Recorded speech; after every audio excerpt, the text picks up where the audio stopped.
Welcome to the Bearded Finisher Podcast, your one-stop show for all things finishing and coatings. Your host, Zach, and a variety of industry experts will guide you through the art of perfecting your finishing and business game. From seasoned pros to fresh faces, get ready for tips, tricks, and trends to elevate your knowledge and business to the next level. What's going on, boss? How are you? Oh, man, I'm doing good. How about you? At job site? Oh, yeah. So I have, I'm actually at my cousin's house. He has this massive house over up on the North Shore. And it's like 8,000 odd feet. Jesus, Pete. Yeah, and there's a couple of like noted people who are like not noted, but whatever, big names kind of own the house. So it's like they did the work like 20 years ago, and then now everything needs to get refinished. So it's just been like I've repainted the house twice. It's getting redone, half of it redone now. It's just one thing after the next. But yeah. It goes to show you, owning a big house like that isn't always such a good idea. No. Just the average maintenance on these things, I couldn't even fathom. But it's just like he has a 2,600 square foot ballroom. You know, these double stairs that come down and whatnot. It's massive. A little bar in the corner, entertainment center. It opens wide open to like a little courtyard. And he's got like a little chipping thing. And it goes right out to the Nisqually River. And a tennis court on it, pool. Gee, man, Christmas. It's insane. Don't get me wrong. I love having parties here. It's amazing. But I can imagine. But it's just it's a lot. So like he has this ballroom, it's all parquet, but it's like 18-inch by 18-inch blocks with the 2-inch slits.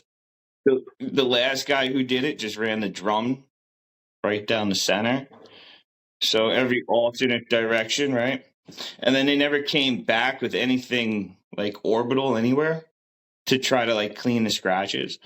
So when you look down, you look across the floor, it looks all right. But when you actually like just look down at your feet, you just see lines. You just see the striations, the scratch marks. Ew. So where are you at, Anthony? I'm out in Long Island. Okay, you're up in up in Northeast. Okay. I thought you were up that way. So you're out in New York. You're up there with all that mess. Oh yeah, don't get me started. I need to get out of here. Yeah, it's not fun. I feel trapped up here, man. Just trying, like I went to the city on, what was that, Tuesday last week? Oh, no, this week. No, last week, whatever it was. I don't remember, the days blend. But I went there with with Maya from The Alchemist. And I did a little presentation of like the different finishes you can get with some of the Alchemist concepts. And we did ASID or something like that, some designer company. But anyway. So just getting into the city, almost 3 hours. Nope. Yeah, I'm only like 50 miles away. You know what's crazy is before I met my wife, we just had our 11-year anniversary together, like 12. I was divorced for a couple of years, and I was like, man, I just kind of want to live in a city. This was Oklahoma. And I was like, man, I think I should just move to New York and become a bartender. I was a bartender here, and I was like, or in Oklahoma. I was like, I think it'd be fun. And just the thought, I never did it. The thought of that many people just makes my skin crawl. Yeah, I don't like to deal with it. I mean, I was only in there for a short bit too. So to come back, you figure it would take like an hour to go the 50 odd miles. It was like another almost 2. And now you're coming back at like 11 o'clock in the morning. So it doesn't matter what time you're coming back from the city anymore. It's brutal. Oh, and the best is you get hit with the congestion tax and you can't get off Long Island now, basically without paying a toll. Whereas you used to be able to take bridges and things along, like go through the city, you can take a bridge. Now every direction you go, there's a toll. It's great. It's fun. Man, that's nuts. Nope, nope. I'm out. I'm trying to get. I'm in Fort Worth, and I think there's too many people here. So There you go. I mean, I've been to Dallas. I love that area, but you're right. There's a lot of people in that area. Like when you're in the oh city, yeah, there's they're man. I mean, I want to say the rumors. I don't know if they're true. They say that by next year it's supposed to be bigger than Chicago. We're at 10 million, or right at 10 million, or real close to 10 million in the DFW Metroplex. I wouldn't doubt it. It's a big area too, and you guys can just continue to expand, expand, expand, expand. I mean, I spent a lot of time out in Houston, and there's just a lot of land out in Houston, just the surrounding city. It's just every which way you look, there's something different. And massive, and all the roads are built up, so you can go in any which direction you want. Like right, Yeah. So I mean the Metroplex traffic is nuts. My son got in the car. He's 7 the other day, and he was like, "Hey, Dad, is there too many people? Like, do we have too many people in America?" I'm like, "No." So what makes you think of that? He's like, "We're talking in school. We're talking about other countries, and we're talking about Japan." And I'm like, "Yeah, there's a lot of people in Japan." And he's like, "But won't we run out of space here?" I was like, "Well, let me help you understand this a little bit." Said Japan has 120 something million people. I was Googling it, 126 million people in Japan. And I said, you could fit just over 2 Japans in the state of Texas. And we have that's a way to put just it. a hair over 30 million, like 32 million people live in the state of Texas. And he just 7-year-old jaw drop. What? I was like, we got a long way to go, brother. We do have a lot of space. Definitely have a lot of space.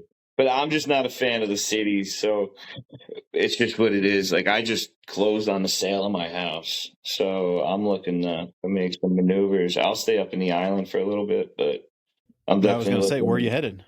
I'm definitely looking somewhere maybe to stay permanent. I'll keep something up here because I have family, whatever. That's just not going to happen. But the I don't know, probably the Carolinas or the Gulf Coast of Texas. I do like that area. I think that Surf City area is really nice. Galveston's beautiful. Yeah, I just like Galveston that is whole. nice. I just like that whole whatever. I spent a lot of time out in the Outer Banks, which is very similar to what that is on the East Coast. Um, it's just the East Coast version in essence, whatever, right? It's just a little barrier island. So everything's up on stilts. It's beachy. It's just, I love the area. And then you're close enough there to kind of anything that you need. Like Houston's 30, 40 minutes away. You can get right into any airport you want in a 30-minute drive. It's not a big deal. That's not a bad idea. Yeah. So, and I need a beach. So I'm one of See, those I've guys. kind of grown into I'll trade the beach for a ranch. Just give me a ranch with some horses and I'm happy. I can understand how you'd be that, but remember, I grew up on an island. Like where I grew up, we could ride our bicycle and be at the water in 2 seconds. Oh yeah. See, that's my wife. My wife wants to be able to be on the water or see the water. Yeah, we grew up in boats. Like we were dumb kids hopping in like little 13-foot Boston whalers, shooting across the Long Island Sound, going to Connecticut for no reason. Fishing tautags on the blackfish, whatever, on the Connecticut coastline because there's some good rockets there and whatever. But yeah, so just dumb kids out there with night lights, sitting on the bow. So you're a new lifelong New Yorker. You've been there your whole life. Oh yeah, yeah. Oh yeah, 100%. That's awesome. That's awesome. So now I'm curious, what the heck got you into painting? Like, was that just necessity, family painted? Like, how did you get into it? No, all right. So when I was a kid, my friend, his dad was an architect slash like GC, whatever. So he was always taking the jobs. Well, like 12, 13 years old, he's like, come on into work. I would work with him on weekends. I'd work with him during the summers, whatever it was. Um, And then that just progressed, but that was more like general stuff. So again, finishing and painting is kind of like what I led to, and like some carpentry and stuff along those lines. That's sort of what I gravitated to. I tried pretty much everything because he had you just do whatever he needed you to do for the day as a kid. But once you unloaded the truck, you got to work with the trades around. You got everybody set up. You went around, make sure things happened. Then you got to go like explore and work with the trades. I always gravitated to like the spacklers, the painters, the carpenters. I did not like roofing. I was not a fan of plumbing. I got shocked doing electricity. I wasn't into it. So whatever. And then I guess like, I don't know, my grandfather's an artist, aunts and uncles artists in one way, shape, or form. So you have that artistic ability. I guess I don't know whatever. But at the end of the day, I guess we're led more. I just took a different fashion in it. Like they go more to canvas. I go more to let's see what we can transform your space into, right? So it's a little different, but it's fun. What about like, because now you're doing more of, are you traveling doing the high end stuff, or are you still pretty much staying in New York? No, I've traveled. God, I try not to travel. Just because it's just what it is. It's annoying. I'm not gonna lie. It's annoying. You always get stuck on time crunching, and then you got to make sure you're hitting schedules. Otherwise, it's like, no, now we got to extend hotels, or we got to do this. And when you're doing something like whatever, like Adam Fox is doing, like some crazy high end gloss or you got to make sure that that's pop. And if you have one variation, one mistake, and you don't have that little bit of leeway room where you've already chewed it up because it's something that it was like you were told it's something that it's not. You know what I'm saying? So trust me, but it's just what it is. I'd rather not travel, but sometimes it's just you do what you have to do. Like I got nice little projects down in Maryland that I try to go do, often with Microcements. That's for like some modular Airbnb company. So they build these little modular units. I've been here, Microcements. I mean, like I've been hearing a lot about Microcements. I played in plasters a little bit, but the Microcement is like the engineered version of plaster. I guess you can concept it like that.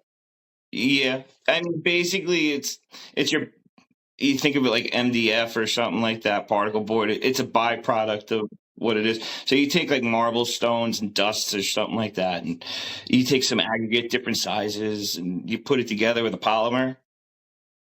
And then voila, it hardens at 5,000, 6,000, 10,000 PSI. And some of them are like, yeah, waterproof. Yeah, I mean, a lot of them just inherently are waterproof. And, like you don't even need sealers for them. You can put them wherever. I wouldn't recommend that because obviously you want to seal it just to make sure you're not staining or things along those lines. But again, you can use it, just as you would a plaster, except that you can start putting it into your wet areas. Now you can transfer it to a floor, so you can have a full seamless system. The adhesion on it, depending on your system, the adhesion on it's insane. Like it'll stick to. You put it over drywall, put it over like some hardy board, permabase, anything, and it just. Yeah, as long as you're prepped right and you've done the everything in concept for what your surface is, 100%. I mean, you can go right over your existing tile. It's sticky enough. You can put it on a mirror, put it on glass, whatever. It'll stick. Really? Yeah, it'll stick. I've talked to Caesar at MFC down in Miami. Yeah, he was telling me about it. Yes, sir. It's my brother. I love that guy. He's good one. I was actually just texting him. We were talking about Jeff West and some stuff earlier today, but he's another good one. I was hanging out with him when I was up in Minneapolis. It's been a couple months ago, 4 or 5 months ago. I was up there with him and Robert and you were at Robert's new place over there? Yeah, I was at Robert's place. We were talking about some of the Vera stuff and going over some stuff. And I just brain farted the guy's name from New York. Kieran? Kieran, yes, Kieran, he was there. Yeah. And that guy was cracking me up. I love him. Like, he's 100% New Yorker. And oh man, we had a blast in the airport waiting on our flight home. It was a lot of fun. But Caesar was telling me about that. It's probably about 6-7 months ago, and I'd heard rumblings on it, but I guess he's distributing some Microcements down there in the Miami area, and he was telling me about them. That was my first real like dig into it and putting it in wet areas instead of doing tile in a shower. He was like, "Oh yeah, we'll do microcement on the floor, over the pan, on the walls, and that way basically the whole bathroom's a wet area." And I'm like, "Oh my god, that sounds awesome." Yeah, basically you turn everything into like a shower pan, and it just right into your drains. 100%. There are some amazing systems out there. There's some overrated systems out there, and then there are some underrated systems out there. So it's hit or miss. I'm not going to mention any names or whatever, but there's some systems that are just apps. I don't know what they've done, but they figured out the decorative concept behind it, where they're literally making it look more like your polished plasters or more like an actual stone, because it kind of does, like when you put your sealers on, I mean, there is like kind of like that plasticky finish to it. Yeah. I mean, there's kind of no avoiding that, like that. I mean, it's a look. polymer, it's a plastic. It's just what it is. Like it's whatever. You can't avoid it. But at the end, that's how you're inherently keeping everything stain free or whatever, or you're keeping it chemical free. You can put it in garage floors, firehouses use it. So it's good with heat. Yeah, I mean the main stuff I use is right out of Vegas. Semco, love them, but they put up to Vegas elements. Like, I think most of their colorants and whatnot hold up to a UV of 4, which you're really not going to see much higher than that, So that's your stains, your pigments, your whatever. So your color retention and sheen retention on their product is insane. I mean, they're urethane, the satin stone, probably the most aggressive 2K polyurethane I've ever seen. It's a 50 to 2 to 1, it's 50%. It's very, very aggressive. And when she sets up, I mean, I had it on the countertops at my house. I would take hot pans right off the stove, right on top of a piece. It was old Formica too. I just went right over a couple of, no problems. Never burnt it. No, the oil never has wiped it right off. Coffee stains, not a problem. So yeah, it really is a versatile product that it's just now starting to get a lot of recognition, right? Like, I've been doing this for over 10 years. Really? It's been out that long? Yeah, I mean, you're down in Texas. Go to Minute Maid Park, center field. We did 44,000 square feet.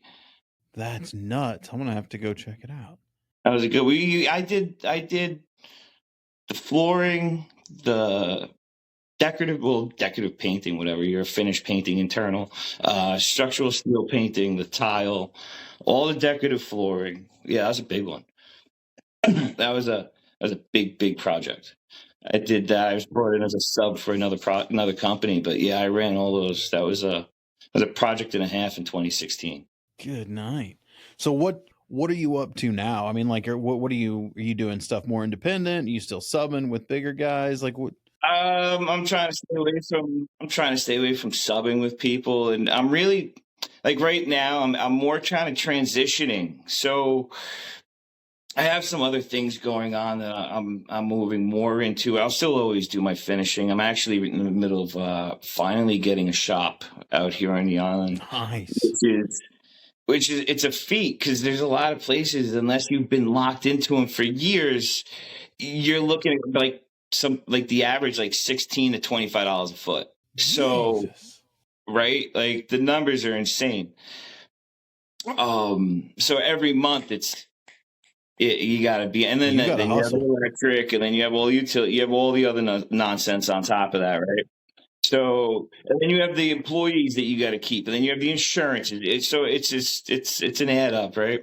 So you got to make sure that you have everything in order. So there's a lot of shops on the island that and then there's a lot of places that don't want you to have a booth. Yeah, they don't want you to spray solvent. And you try to say water, but they don't even want that. Yeah. Yeah, I mean, they're even cracking down on auto body on Long Island. Like, they're like, yeah, we don't want any new auto body in this area. So it's like, I think the kids kind of ruined that at like 2 a.m. doing whatever, but it's just what it is. Yeah, so it's very select as to even the areas you can get into. So the rents on those are crazy. Oh, I can't even imagine. And to do it like proper and legit, which is kind of like the only way to really do it without having a headache, right? And especially with some other moves that I'm looking to make, you have to sort of be that way. So when you start stepping into that world, now you're like, I'm over here, or over there. And then now it's very select areas, very select inventory. The prices are astronomical. So it's what it is. But you just got to figure it out and just try to work it. Yeah. A buddy of mine, Colby with Colby and Co. or Trowel Inc. Not offhand. He's down in the Boston area, I think. I mean, Maryland, or Mass, Boston, Mass area. And like, he just moved into a new shop, really into the Vero metal, doing a lot of Vero metal and 2Ks. And same thing. Like, he was just telling me the restrictions up there are just absolutely insane. There's no real way around it either. And then it's like constant, you got to have constant inspections and all the other stuff. So it's what it is. You just got to make sure you're on the up and up, which isn't hard to do, but you just got to know what the up and up is and figure all that out and then be able to be in that right place. And then even still, you got to make sure that the landlord even wants that in their space. So, it gets interesting, but whatever. It's just another thing to navigate in the world, right? I mean, hey, that's business ownership. Yeah, so like that's one of the things I'm moving more into is figuring that out, and then I need storage because I'm bringing in the Gentleline compressors. Yeah. You're importing those, right? Correct. Okay, so you're importing them and then selling them to individuals, or are you trying to sell them to distributors too? Yeah, right now we're just trying to figure out, navigate everything and make sure that everything's on the up and up with those and they're proper, and then we got to kind of get them, completely situated through America and so on and so forth. But that's one of the other thing that's going to be going on out of the shop warehouse, whatever you want to call it, right? So are you wanting to go more into the distributor world and sell like some Microcements and some Veros and some like high-end finishing stuff, or? Well, I mean, I would move certain products like that. I mean, if Robert wanted to offer me Vero Metal, but I mean, he has Jesse around the way over at Abbott's. They do some, I don't know how much he does with them anymore, or in general, but it's what it is. And he just, distributes to that, but they, that I'd be open to anything along those lines. Obviously, you have a shop, you want to make space of it, right? Things got to constantly work. So things along those lines is something that, it'll be there. Obviously, like we distribute the Wacom gear. Yeah, on a small level. I'm not trying to go too crazy, but just small level, because those guns with their low CFM capabilities, with the X-Lite and the Combat, they both operate right off the Gentleline. Now, see, I always wanted to try a Wacom. I never could break my bad habit of Iwatas. I mean, I just always use. That's not a bad habit, though. I love it. I love the Iwata, and I always wanted to try a Wacom, but then the Iwata was always sitting right there, and I would just buy another one of those. I know what you're saying. Yeah, no, I have a couple Iwatas. I like them. They're nice guns. Nothing wrong against them. They even have some of the lower CFMs that work with the system that are nice as well, like the wider series, like the wider ones, the wider 1Ls. Great guns. What's the split nozzle one? The 400. It's the 9 W400. It's a 9 CFM split nozzle. That one I've operated with the compressor, and right off the unit, you hold the trigger and sits down right at about 35 odd psi, and you regulate it from there. And I haven't had the luxury of playing with the Gentlean compressors. Didn't Jeff get one? Didn't Wes get one of those? no, Jeff doesn't have one. Robert has a couple. Robert has a pair in the shop. That I may have used. I didn't know he had one, but when we were up there, we were spraying a few things, so Yeah, I he may have actually played with it. But two of them, and then Chade has two. A couple guys have a few of them. They're great little units, and that's the benefit of them. They're like, I think the box is just over 2 foot by 2 foot by like 2.5 foot, and it weighs 70 pounds. So, and it comes with a little roll cage, continuous duty, 3,000 hours, no oil to contend with. The wheels, I'm working on the wheel situation. I know. I understand. The first thing when I saw them in person, I saw the wheels on like the little 330 unit, the 333, because it's only got 3 liters of air, right? Because it's got a roll cage that actually holds the air. But the wheels on them, they're not really American. Like I'm not gonna lie, like things tend to get thrown around in the back of the van, in the back of the truck. I don't necessarily know if the Europeans do it that way, but yeah, I just had a wheel failure on mine the other week when I was putting it into the truck and it went down. The wheel just hit a side. The truck has like those little indents in the bed. It hit one of those, slid and was cocked. I was like, there it goes. All right, fair enough. But whatever.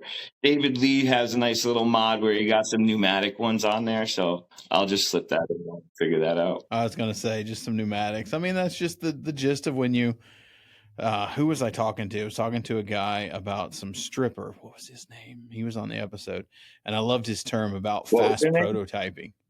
I'm trying to remember. He makes a furniture stripper, and I just my favorite term. I just brain farted the guy's name. Super nice guy.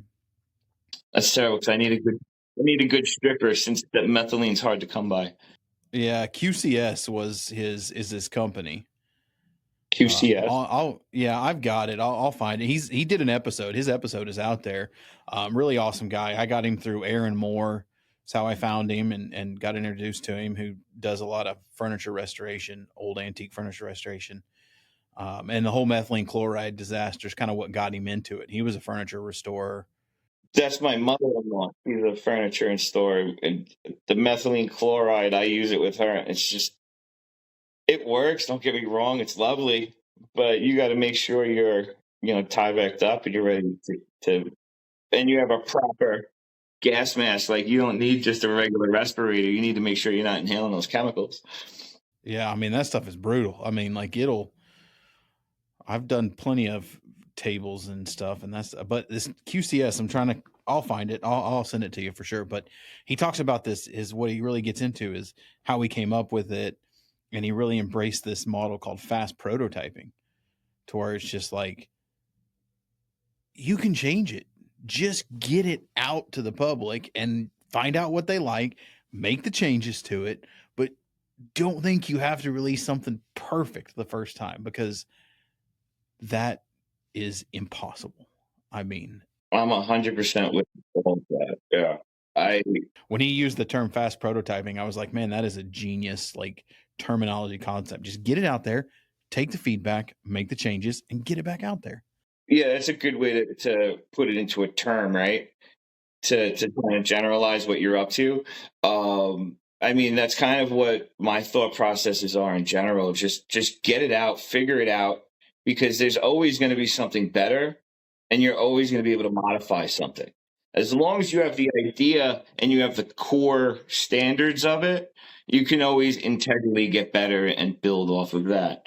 And in America, we have different needs and uses than other countries have, right? But what we all have a need for is that 8 to 9 CFM. So, and the easy portability, plug it right into an outlet. It is 20 amp, but in America, new code pretty much everywhere is almost 20 amps. You're going to be able to find it at your kitchen backsplash, your bathrooms, any exterior, to find to find that 20 amps is 1, 2, 3. I really haven't had an issue with it. So no, and everything's going battery powered with the new batteries and the chargers and the electric. So it's just going to get anything that's old and outdated, and that old 10, 15 amp stuff is just going to get updated. I mean, as it goes. I completely So it's just agree. going to get easier and easier. Yeah. Well, that and what's it called? We already have with those compressors, we have a small pancake that has the universal battery. So you just let it know. Really? Correct, because you know it's going to be a new standard in the UK. I want to say it's 26. I think that's the new standard where every battery has to be like interchangeable or something, because it's kind of like monopolizing or something along those. I mean, I feel like Milwaukee and DeWalt are gonna come to blows when that comes to the US. I really think it'll just make the battery manufacturers just blanket out batteries, and we won't have to spend $300 on a decent battery. I hope. Red or yellow lettering on it, add another 20%. Internal, right? They come from like 5 spots, so it's just a matter of how you pack it and who you pay at the end of the day. So what they have is you just tell them what battery system you're working with, and you get like this the little adapter port for it, and boom, it goes into it. No, that's pretty awesome. That's going to be pretty kick-ass. How long's it run on the battery? How long will that pancake run? I couldn't tell you. Probably as long as the Milwaukee one will run. Like, I don't have one in stock. I've just seen them. I want to bring some more of their other gear that they have into the country, but I just want to mainly focus on like the 333s and the 330 24 units, and then maybe the optional, like there's like a 440 unit, which is more shop. And then they have like the 660 unit, which is again more shop. And then they have the 2 and 3 phase units, which are whatever. Like the scroll air unit, things along those lines. But that's all down the road. I just want to focus on this and get our industry up to point, because I'm not a huge fan of AA. I know it gets the job done. It does a beautiful job.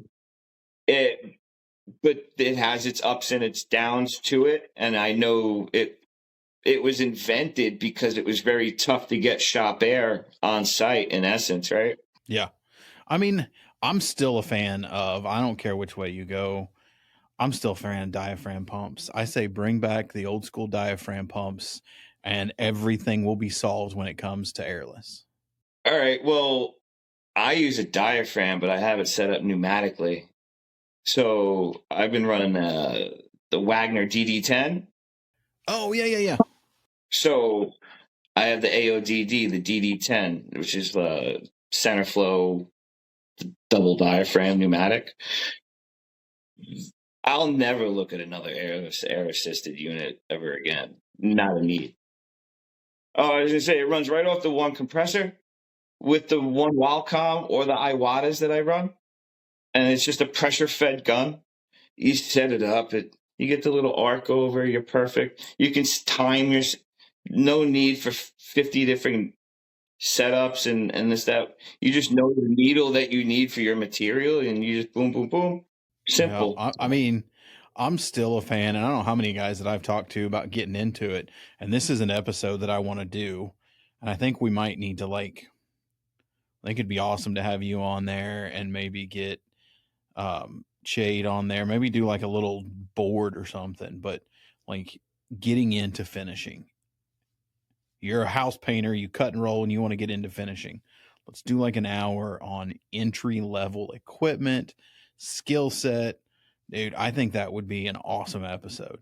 But where I was going with that was, I have guys all the time when I had my company, and now still like, hey, I'm getting into finishing. I don't know what to do. Can you help me? I need a good quality pump, but I don't have a ton of money to spend. And I mean, I still to this day will tell everyone, if you're just getting into it, go buy an ED655 and you will not be disappointed. And I've not had one person come back and say, you're an asshole, that's the biggest piece of shit I ever bought. No one. Everyone is like, man, I love that pump. It's a great little pump, and the other one that's nice if you can go for it is the 3000. I mean, they're just amazing. And now what do they have? They have the 2000 now. The Titan. Yeah, they've got another one. The Titan's got another one out. I mean, that's smaller, similar to the 655, I think. Yeah. I think it was just a little bit bigger than the new one came out. I mean, maybe it's just a little bit bigger than the 655, but they did away with the 655 for a while, and then they started bringing it back, and now it's fully back in now. And then what's that new company that Adam's doing some stuff for? Cardinal? No, they have that new. Is it Cardinal? Is that the new equipment? Oh, Segola is what they're using. Segola. Yeah, they have a diaphragm pump now, don't they? What, the Baltic? I think so. I saw them at IWF last year. Familiar with that pump, but Adam said it's the bee's knees, and I'll listen to Adam blindly. So, yeah. Fair enough. Yeah, I call him Pops for a reason. It's it's like now you got to start calling him. I mean, we got to start calling him like Santa or something. Man, that beard is coming in full. He earned the name Pops because they, like 2 years ago, whatever it was, they outlawed certain chemicals on Long Island, New York, so you couldn't get certain things. And I was bitching and complaining, and he's like, just use acetone. He calls me on the phone. He starts yelling at me, and I'm sitting there like cowering in the corner, and I'm like, no wire hangers, Mom, no. Like so yeah. So from then on, I was like, all right, Pops, it's cool. I'll use acetone from now on. Yes, sir. Yes, sir. But yeah.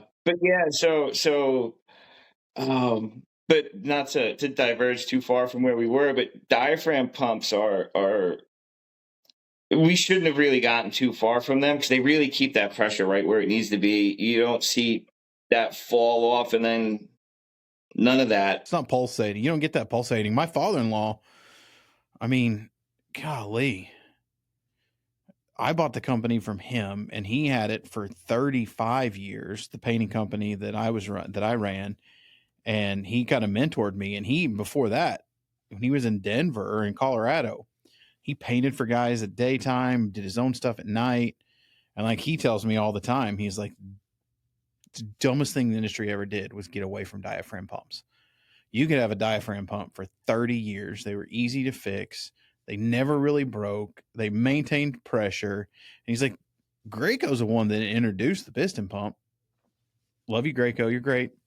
But he's like, and the reason they did it is the same reason that, you can go buy a washing machine cheaper than you can have it repaired now. It was just a way because people weren't repairing the machines and they were doing it themselves. So they had to make it a little more difficult, and they had to make the parts wear out because you need to make money down the road. We all understand how it works. You don't have to beat around the bush at it.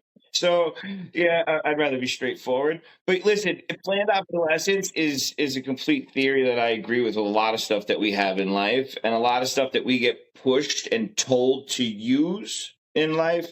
I believe is an absolute fact. Like we're definitely forced certain things and jammed down our throat, right? Like alchemists, for instance, right? Like we're kind of forced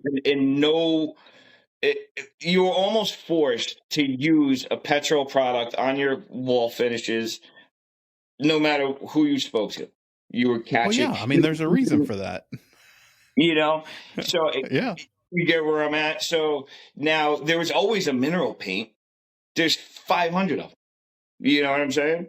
They're all using a different level of manufacturing or different tint systems and so on and so forth.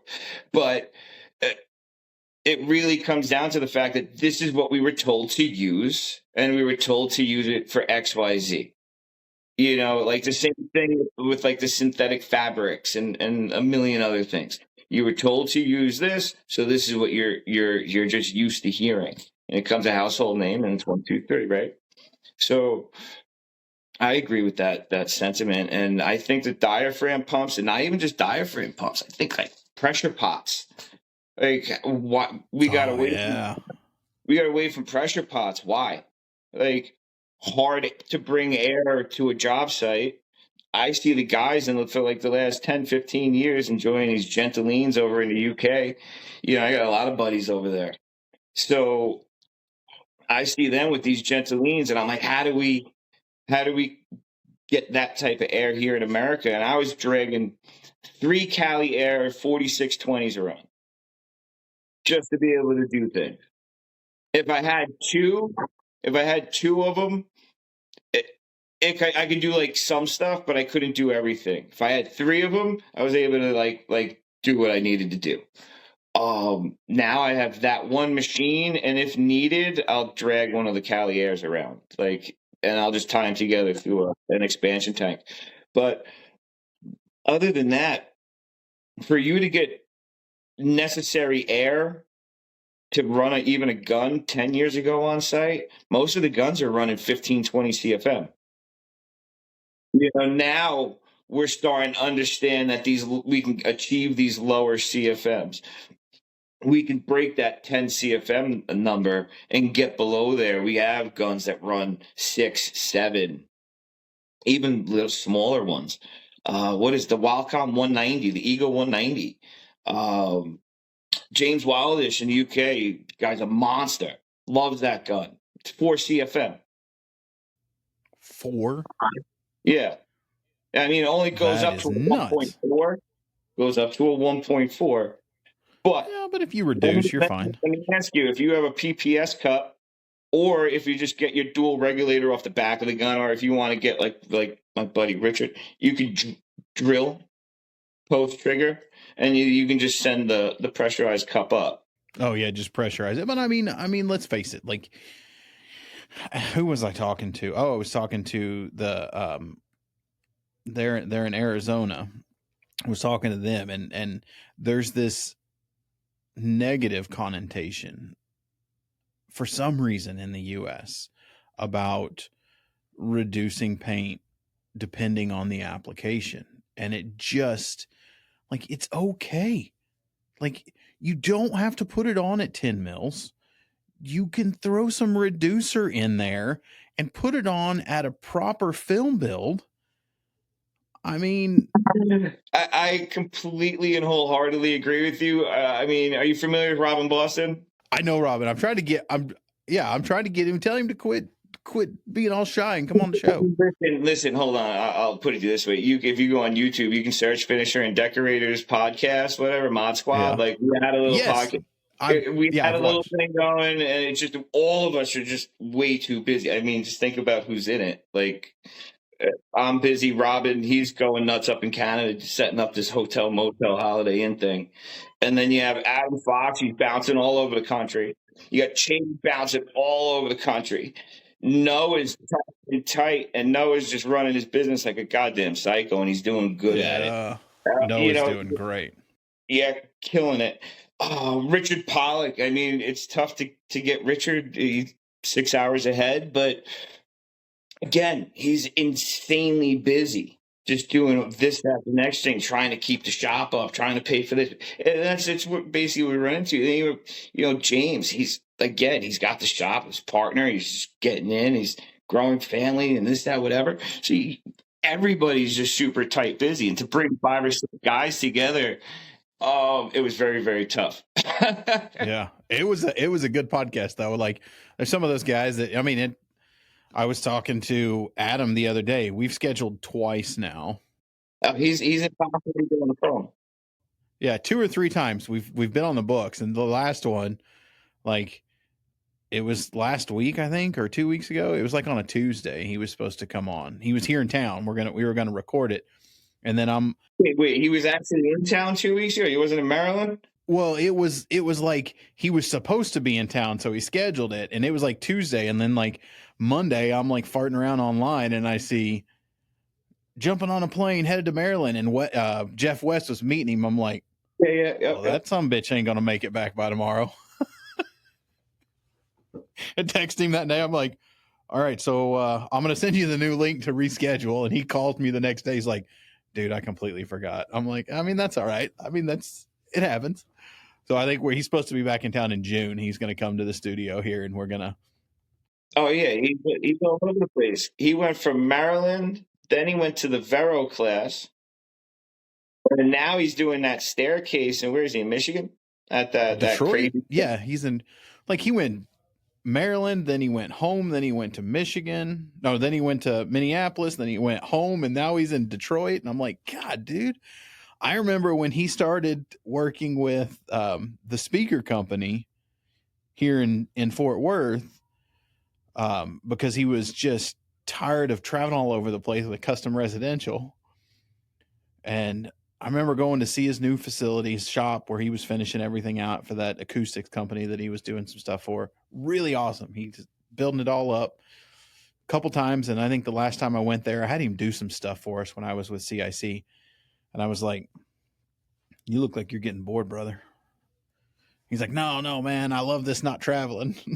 Yeah, I'm sure he does.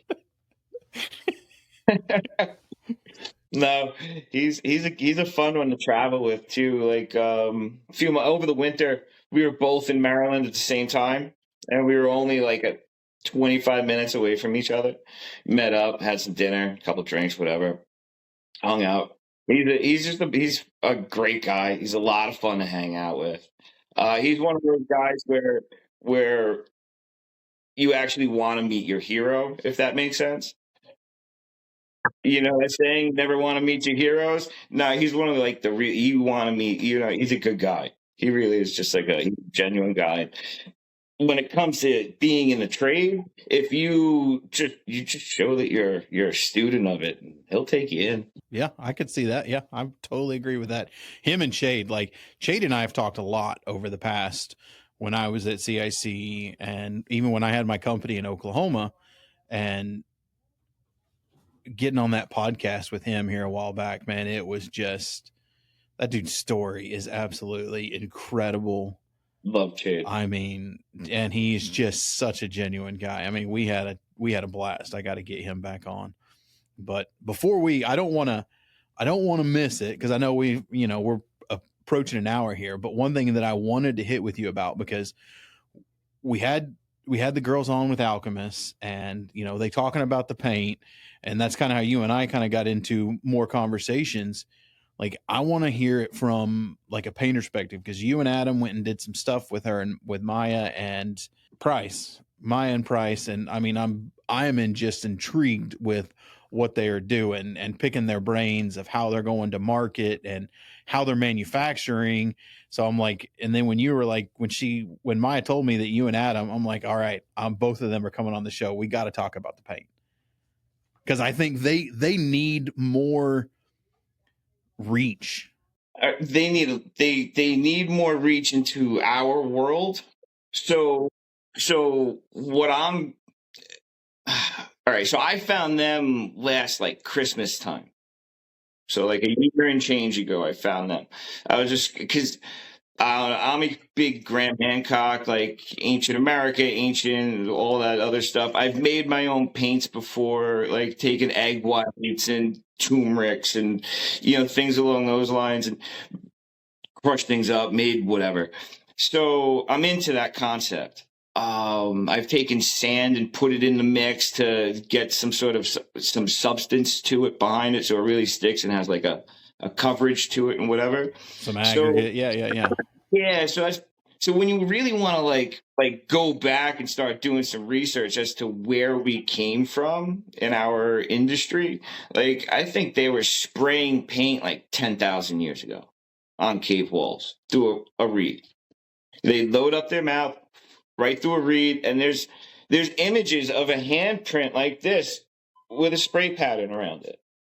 They're like dated 10,000 years ago. It's insane. That's like crazy. I looked at, like that's the stuff that I like. I'll go into like a 3 a.m. rabbit hole, and I'll go down one of those lines, right? Or like water contact angles, another one. Shh, don't get me started, but whatever. So stay on topic. So like I'm into that stuff. So then I started researching. I'm like, how am I not using like more of this stuff? And I had just completed a project for this designer / architect guy out for one of these hedge fund billionaires, whatever, and it made it in like these bunch of magazines and whatever. I did like the microcement decking, and then they tied it was all seamless into like this real Louise Barragan looking staircase and everything, except that they used the mineral finish on the wall.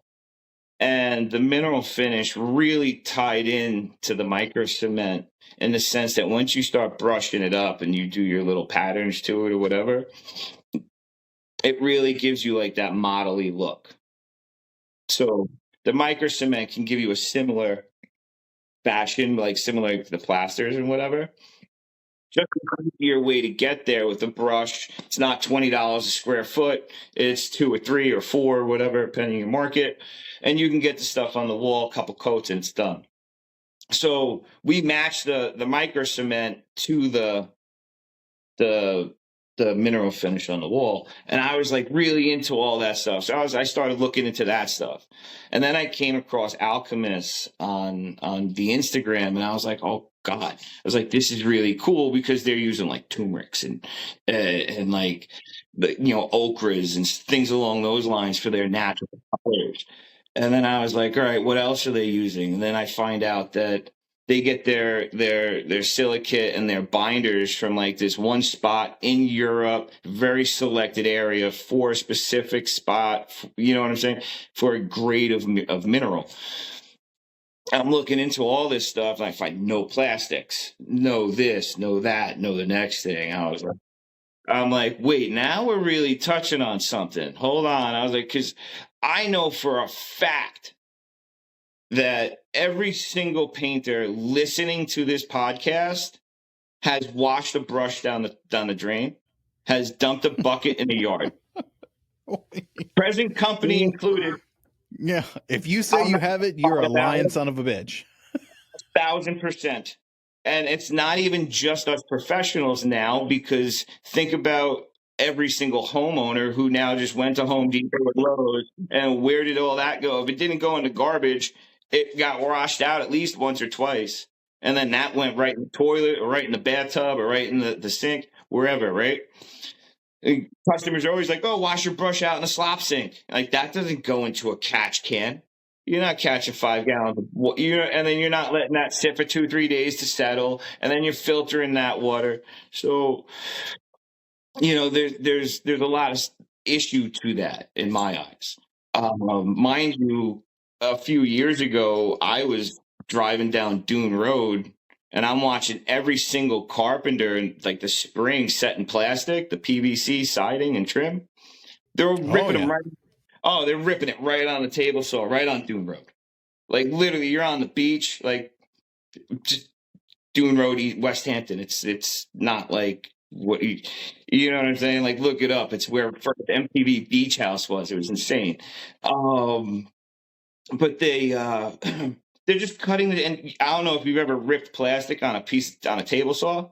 Oh, I've put plenty of PVC vinyl trim up in that Trex board. Yeah, that stuff is brutal. When you're cutting it, it's rough.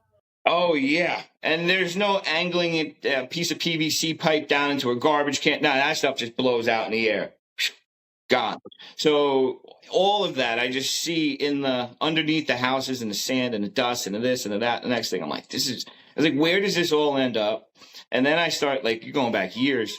And then I find out about like that Fierro guy in Ireland who learned a way to fertilize microplastics and like found that whole concept and clean the waters with it. So then I start to see what we're doing to the water, and we have to have a better system.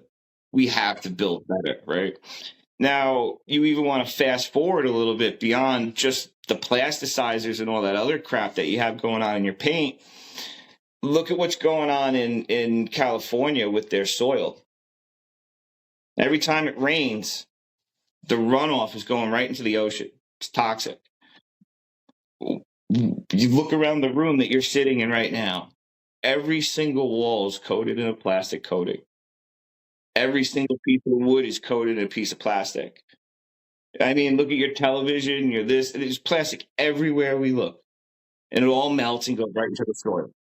Well, I mean, you just think about it as TV's not real, but you look at the show Landman where Billy Bob's talking about plastic. I don't know if you've seen it, but he just like makes the comment like, look around. Like, we survive on petroleum based products. Like, it runs our world.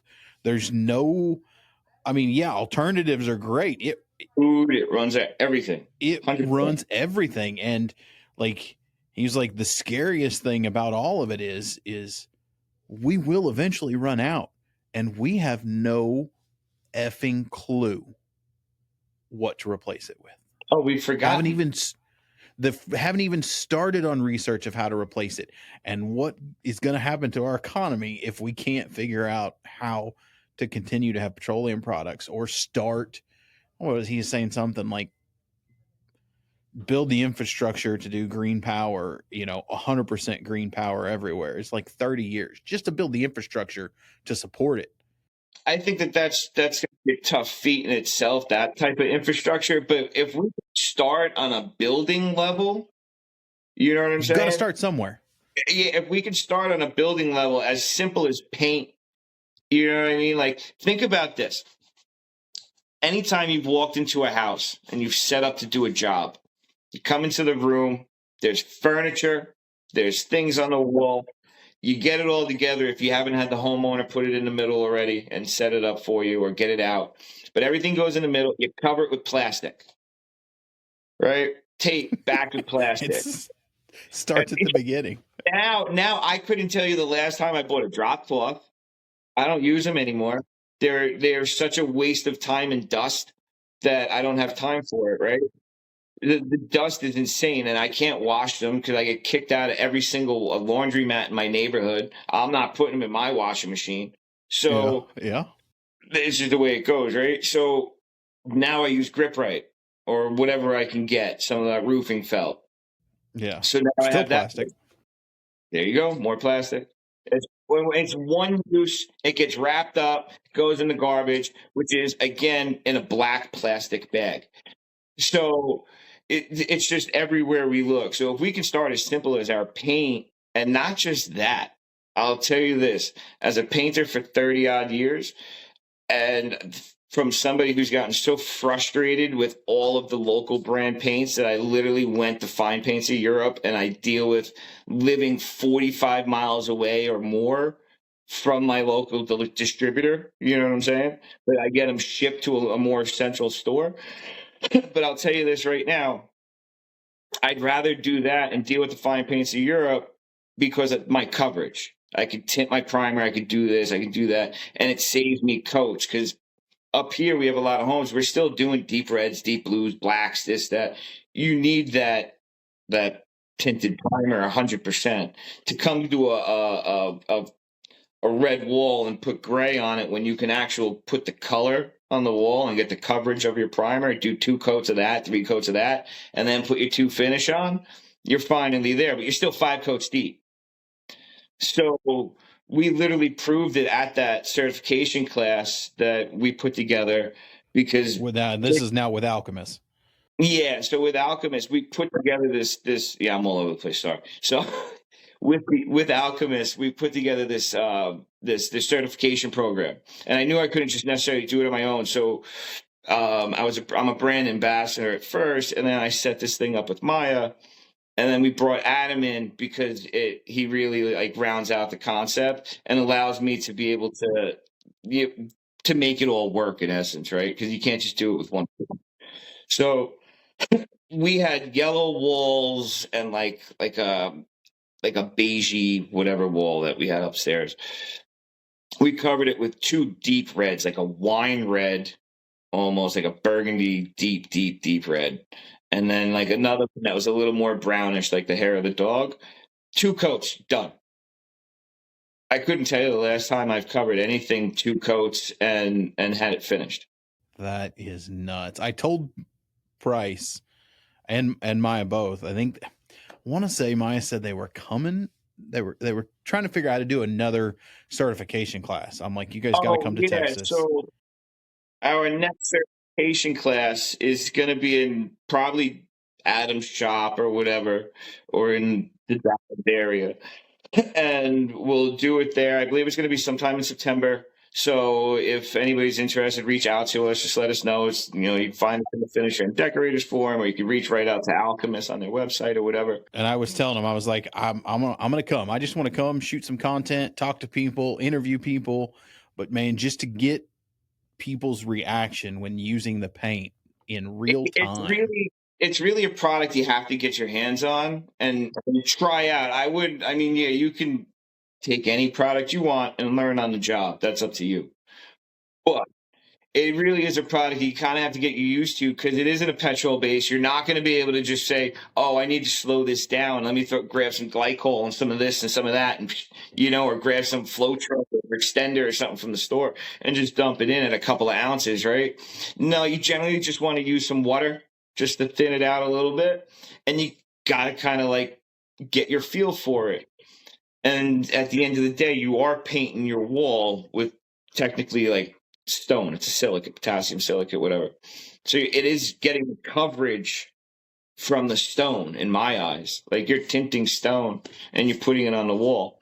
So your coverage is insane, but you do have to figure out your working times. And if you have a large space, it may pay to bring in another person, right? You know, so little things along those lines.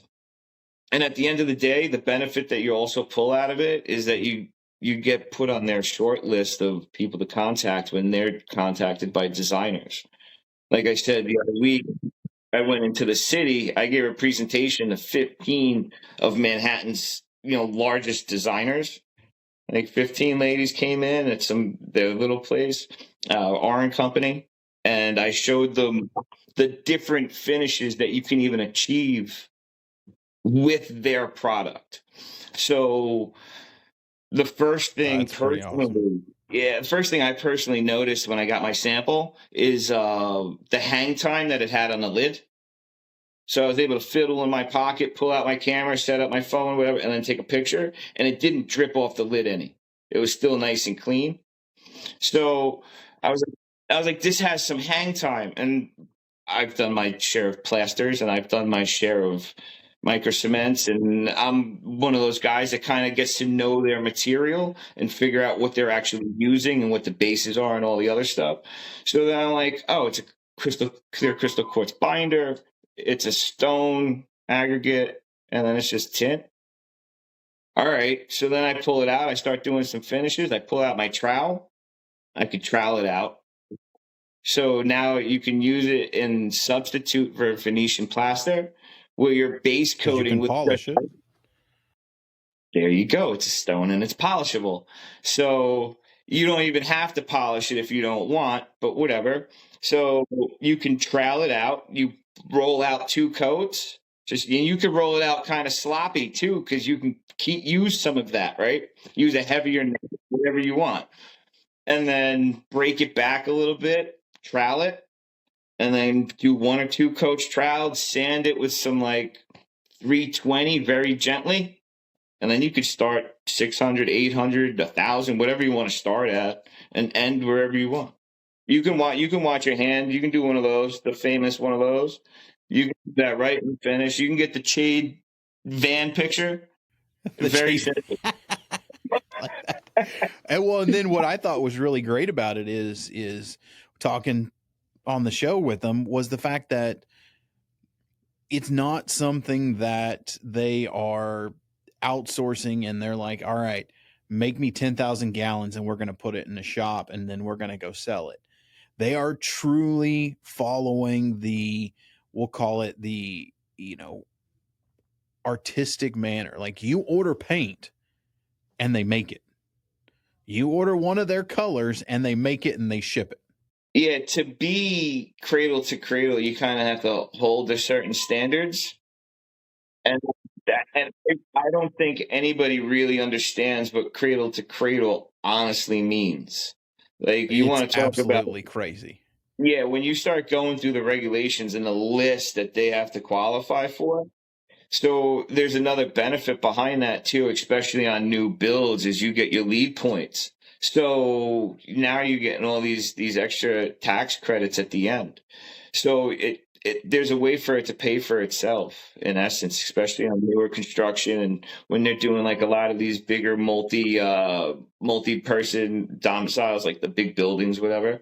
All that stuff, you get a lot of points for what did Maya say? I think she said it was 5 points you got for that. Yeah, I can't remember. Yeah, it was like 5 points, and it had to do with like square footage too. Like depending on the square footage, you. Mhm.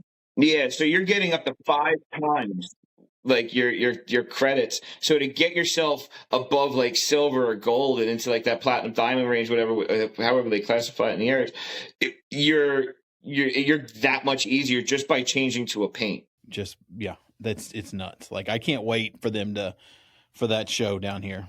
It's really interesting. At the end of the day, if you do have something like a hotel or whatever, and you're worried more about the traffic areas, they have the anti-graffiti that falls in line with everything else.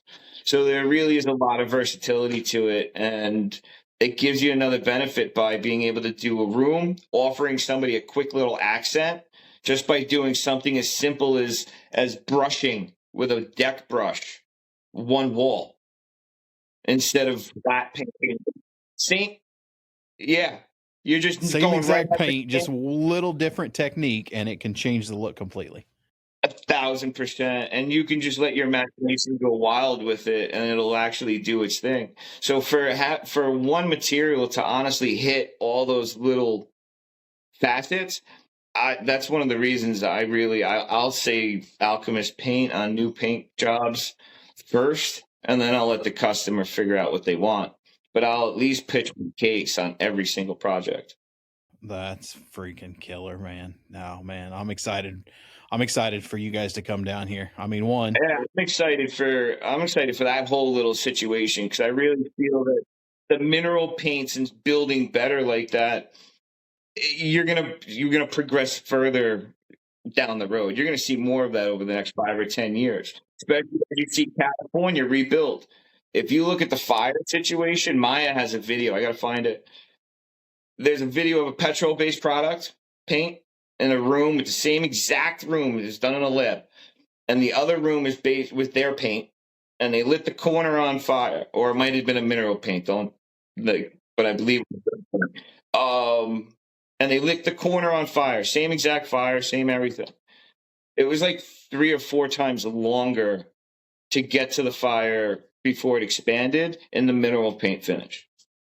You should have seen the time difference, like the petrol finish. the time lapse. Yeah. I mean, it went so fast, it went right up the wall. Whereas the mineral paint, it took, I would say, 30 seconds to a minute longer than the other wall to catch up. And then when it spread real slow. So it actually would give you time to catch something versus just once it's up, and there's no real fighting it. that's crazy, man. Well, that'll be fun.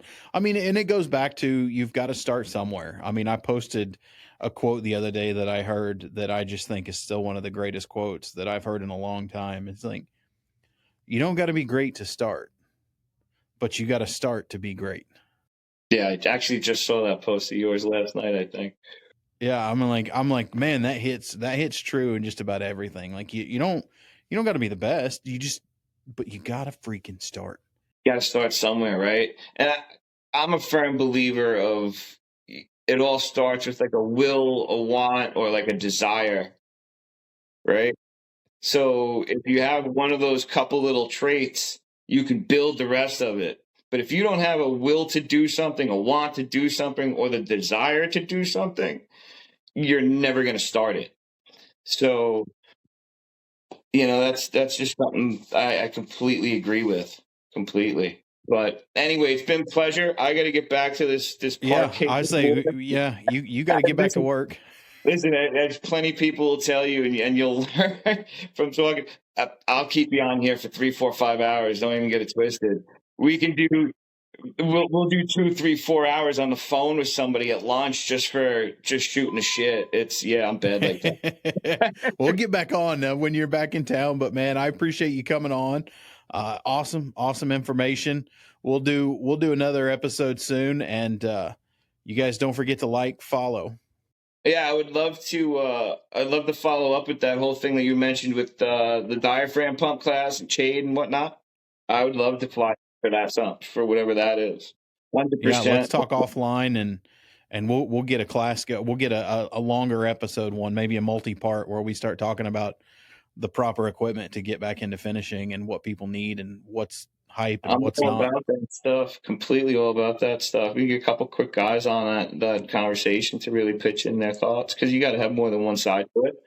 But I'm completely in on that. But we can always follow this up on the forum at the Finisher and Decorators, and then continue to move forward. Lots of stuff to learn. Sounds good. Yes, there is, man. Again, Anthony, thanks for coming on. I appreciate it. Make sure you guys are following us. Give me a like down there, and make sure you guys go follow Anthony. If you're not, you're really missing out on some killer content. Go follow him on social media. Thank you, guys. We'll see you next week. And that's a wrap on this episode of the Bearded Finisher Podcast. We thank everyone for joining. Keep hustling, keep learning, and never settle for anything less than your best. Remember, the path to perfection is a journey, not a destination. Until next time.